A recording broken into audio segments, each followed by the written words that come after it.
What's up, everybody? Welcome to the Jank Divers, where we dive into the janky side of Commander. I'm Isaac, And I'm Brent. and today we're diving in to Gideon's defense. So we're going to talk about the commander first before we get into the rest of the deck. So here we have Arcades the Strategist, one of any color, and then green, blue, and white for a 3/5 with flying and vigilance. And whenever a creature with defender enters the battlefield under your control, draw a card. Drawing a card is the greatest thing you can do in Magic, so this obviously makes him a good choice. And each creature you control with defender assigns combat damage equal to its toughness rather than its power, and can attack as though it didn't have defender, so we can weaponize the walls. So, we are a Gideon tribal deck, so we're running one of every Gideon. We're going to go through the Gideons real quick just to make sure that you know them all. First up is Gideon, Hero of Akros. At the end of combat, if Gideon and at least two other creatures attack this combat, you exile him, return him to the battlefield transformed under his owner's control. He also can give himself indestructible until end of turn, which is helpful for attacking with him since he is only a 2/1. On his flip side, he can make up to one target creature an opponent control attack him next combat if able. He also can make target creature indestructible until end of turn and untap it. But he has a 0 ability where he can turn into a 4/4 human creature with indestructible. It's still a planeswalker, and you prevent all damage that would be dealt to him this turn. So turning him into the creature is kind of what our deck is all about, and all the Gideons in the game actually are able to turn into a creature. So that's kind of what our deck is all about. We also have Gideon Blackblade, which is the War of the Spark one. It's really good because as long as it's on our turn, he's always a 4/4. So you can activate other abilities without having to turn him into a creature.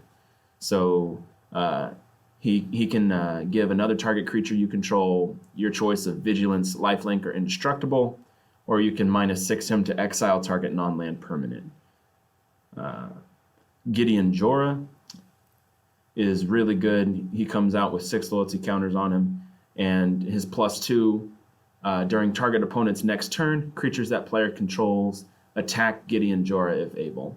So he's really good at clearing the way. If you want to attack that player next turn, you can just activate his +2, make everybody attack Gideon Jorah, and then you can, on your next turn, swing in with all your Gideons, deal a lot of damage. Also your walls, if they're mobilized from your commander.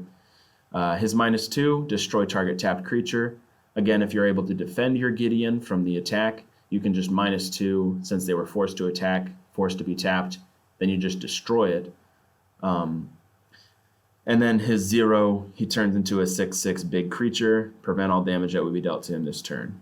So the next Gideons we want to talk about is Gideons of the Trials. This is one of the more interesting Gideons. So for +1, he can prevent all damage any permanent would deal until your next turn.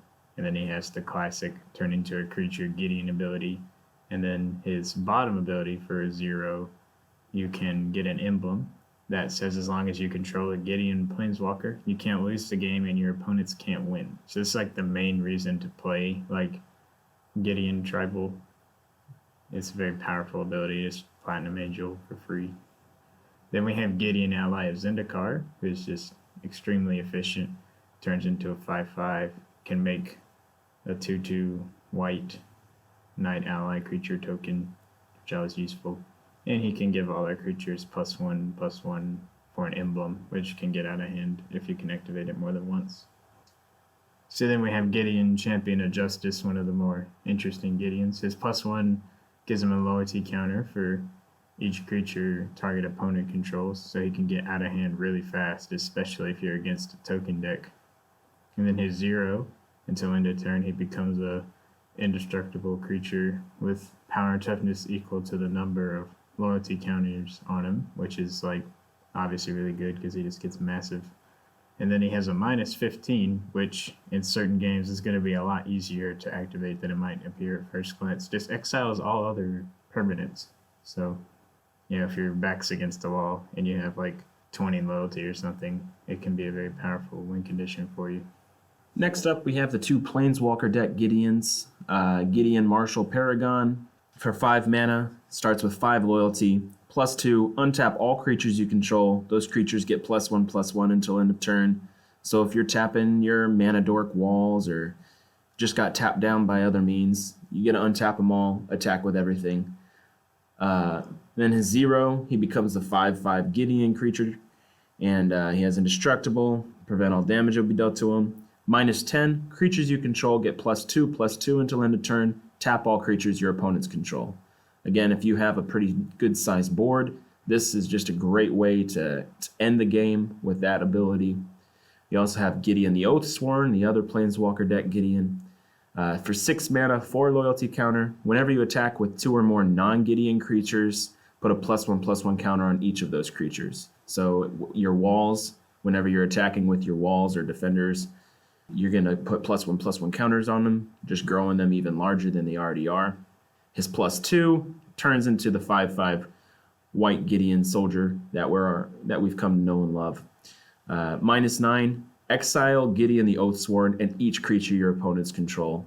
Just another way to get rid of all your opponent's blockers and just get in for a lot of damage with all your other creatures. One other thing to note before we get into the rest of our plans with Gideon, something to keep in mind is just repeatedly attacking with a number of Gideons, like no shenanigans involved, is just kind of good and will win you games sometimes. So we have a lot of fancy tricks, but you don't always have to use them if you're not drawing correctly. So you stick a Gideon. That's our first plan. So once you get a Gideon and you turn him into a creature, our next goal is to get a non-legendary copy of that Gideon. So Helm of the Host is a 4 mana equipment, 5 to equip. At the beginning of combat on your turn, create a token that's a copy of equipped creature, except the token isn't legendary if it is legendary, and that token also gains haste. Our first goal is to get a Gideon out, then to get a non-legendary token copy of it. So Helm of the Host is a great way to do that. You just equip it onto a Gideon. When that Gideon turns back into a Planeswalker at the end of turn, and it's no longer a creature, the equipment will unequip, but that's not too bad because the damage is already done. Spark Double, also for 4 mana. It doesn't even need to be a creature at the time. You can just have it enter the battlefield as a copy of a creature or Planeswalker you control, except it enters with an additional +1/+1 counter on it if it is a creature, and an additional loyalty counter on it if it's a Planeswalker. Also, it's not legendary if that permanent is legendary. Interestingly enough, if your Gideon is a creature, it is also a Planeswalker, so it will get a +1/+1 counter and a loyalty counter. And the last one is Mirror Gallery, which just simply states the legend rule doesn't apply, 5 mana artifact. So once we get one of these cards out, our next plan is to start cloning the Gideons. Yeah, so the first clone spells we're going to talk about is Quasi-Duplicate, which is just 3 mana. Create a token, and that's a copy of target creature you control, and it has Jumpstart. You may cast this card from your graveyard by discarding a card in addition to paying its other cost, then exile this card. It's like Flashback, but you have to discard a card. Then we have Rite of Replication, which is 4 mana and has Kicker for 5. Put a token onto the battlefield that's a copy of target creature. If you kicked it, put 5 of those tokens out instead, so just, army of Gideons in a can, basically. And then Repudiate Replicate is a split card, so when you cast it, you only cast one side. So you can either play the 2 mana Repudiate, which counters a target activated or triggered ability. A very niche effect, but when it comes in handy, it's really powerful. So it's good to have when the other half is a clone spell, so just 3 mana, create a token that's a copy of target creature you control. Replicate is something that we would want by itself anyway, so just having Repudiate just as an option alongside it is extremely powerful. And once we have a cloned Gideon token, then we can populate it. So using Song of the World Soul, every time we cast a spell, we populate, which is going to get out of hand very fast as we run a lot of cheap walls that'll let us just populate many times. Vitu Gazi Guildmage lets you populate for 4 mana, which is a good mana sink for us. You can also pay 6 mana to make a 3/3 Centaur if you don't have anything else going on. It's not ideal, but it's nice to have, I guess. Full Flowering is kind of hilarious. You pay X twice and then green to populate X times. Say you had 11 mana, you could play X5 and make 5 Gideons. And then Parallel Lives basically doubles the amount of tokens you would make. So, you make 1 Gideon token, you make 2 instead. Or you make 5 with your Full Flowering, you would make 10. Very fun. We also have some good defenders that are just generally good in Arcades. So we have some to help with our mana. Axebane Guardian taps for X mana in any combination of colors, where X is the number of creatures with Defender you control, is a 0/3 with Defender.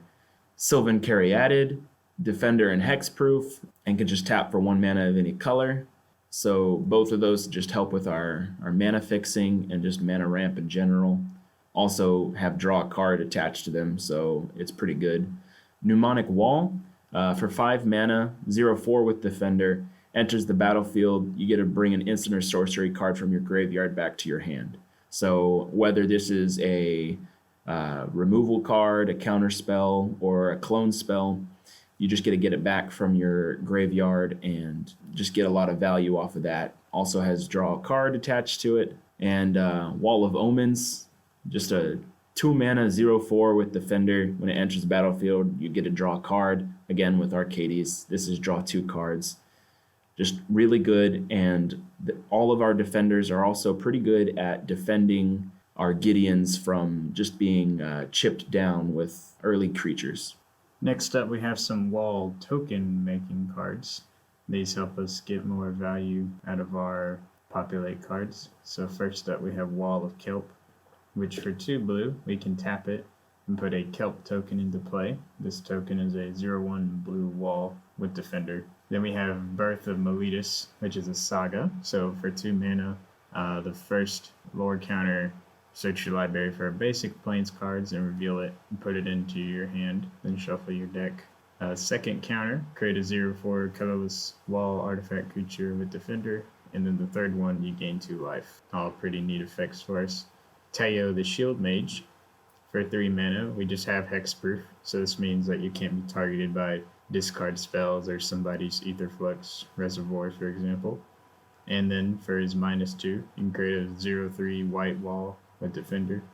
So you could make a wall and start populating it, and then if your board gets wiped, as long as you still have 3 loyalty, you could make another one and start the chain again. And then Sprouting Phytohydra. For 5 mana, you get a 0/2 Defender, and whenever it's dealt damage, you may put a token into play that's a copy of Sprouting Phytohydra. It can be pretty useful. Make a lot of plant hydras. Also, these defenders are all great targets for our clone spells while we're waiting for a non-legendary copy of Gideon. So just creating a token copy of any of these cards are going to be great for our populate cards. Getting to have multiple copies of Axebane Guardian out really ramps you really fast, or being able to populate a mnemonic wall to bring back instant and sorceries every turn is really good. And you're just generating a lot of card advantage with your commander out. We also wanted to bring up the few utility lands that we have in this deck real quick. Mirror Pool is super useful. We can sacrifice it to either copy target instant or sorcery spell that we control.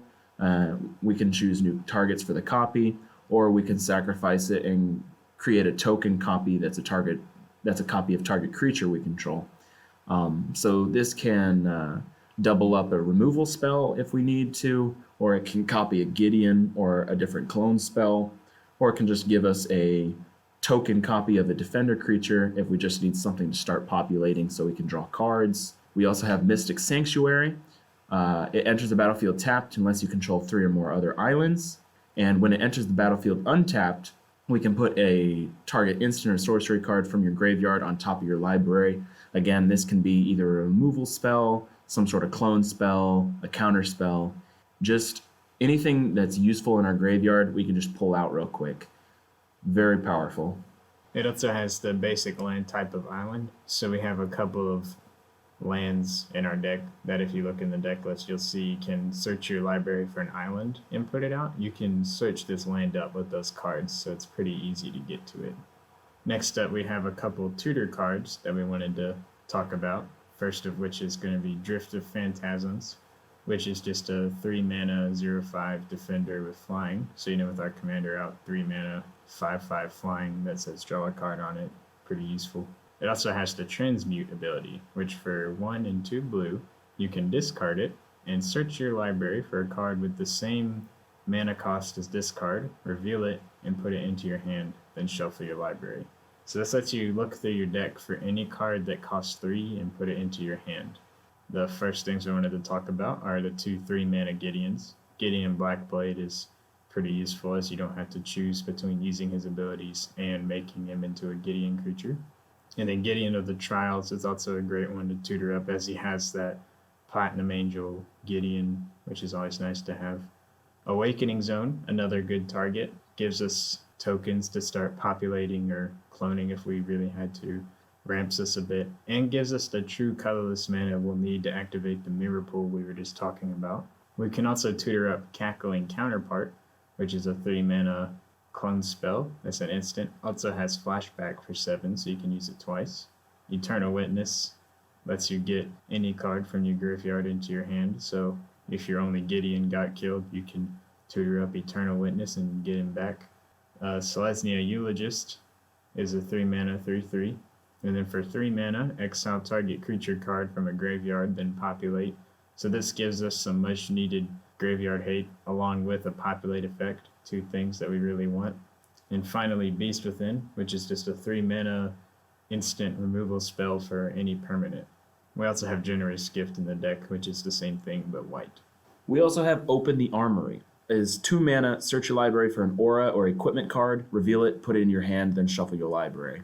So the first and 2 most obvious cards we wanted to talk about are Blade of Selves. Equipped creature has Myriad, which just means whenever it attacks, for each opponent other than the defending player, you get to create a token that's a copy of that creature that's tapped and attacking that player or a planeswalker they control. Then you exile the tokens at the end of combat. This is really good to equip onto any of our walls with Enter the Battlefield abilities, or if Arcades is out there, we just equip it onto a wall, and then we attack with that wall, and we get to create a token copy for each of our opponents. We just get to draw a lot of cards or generate a lot of value off of it. We can just kind of swing in with a bunch of Gideons too, if you have a non-legendary copy of Gideon. If we need non-legendary copies of Gideon, Helm of the Host is what we tutor up. Again, we talked about this earlier. It's what makes our deck run. Just being able to equip it onto a Gideon, start creating non-legendary tokens of Gideon, and just be able to amass a swarm of Gideons. We can also search up Lightning Greaves, which gives equipped creature haste and shroud. Again, a lot of our strategies revolve around Arcades, and having him be immune to removal spells is just going to be really, really nice. So we can just continue to draw cards as much as we want to. We can also find a Darksteel Mutation, which is a great way of turning off other people's commanders. For 2 mana, it's an aura, enchant creature. Enchanted creature is a 0/1 insect artifact creature with indestructible and loses all other abilities. So just being able to turn off somebody's commander is going to be really nice. It forces them to have to try to find a enchantment removal spell in order to use their commander again. Just having this on a tutor is going to be really nice to just find an answer every once in a while. And that's going to be it for Gideon's defense. If you like the video, please leave a like. We'll leave our deck list in the description so you can see the full deck list. We didn't go over all the cards. If you got any suggestions for things we should add or take out, leave them in there. And the first person to guess the card art in the background will have their comment featured in the next video. Thanks for watching.